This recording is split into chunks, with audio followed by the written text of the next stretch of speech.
Wir kennen es alle, die Ampel springt auf Gelb. Was jetzt? Vollbremsung oder schnell noch drüber? Ich erkläre dir, warum die meisten hier falsch reagieren und wie du dich vor einem Bußgeld von über 100 Euro und Punkten in Flensburg schützt.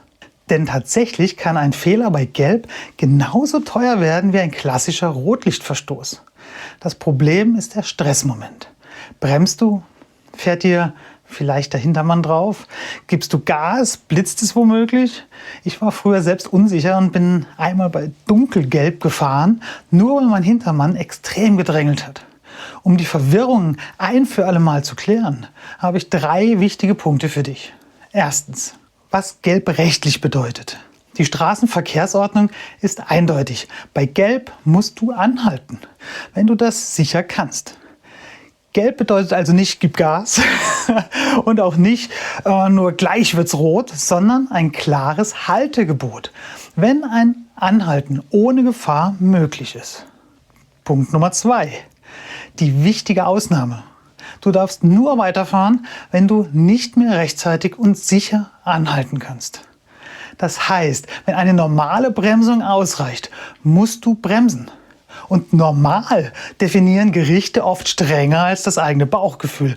Auch wenn es sich im Auto hektisch anfühlt, gilt eine Bremsung, bei der die Reifen nicht blockieren und der Hintermann nicht gefährdet wird, meist noch als normal.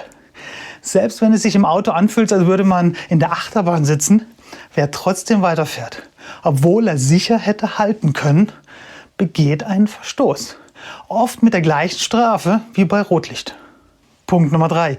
Wie ich das Problem löse. Weil Polizei und Gerichte strenger urteilen als das eigene Gefühl, nutze ich eine einfache Regel. Wenn die Ampel auf Gelb springt, frage ich mich, rolle ich ohne Gas geben noch über die Haltelinie?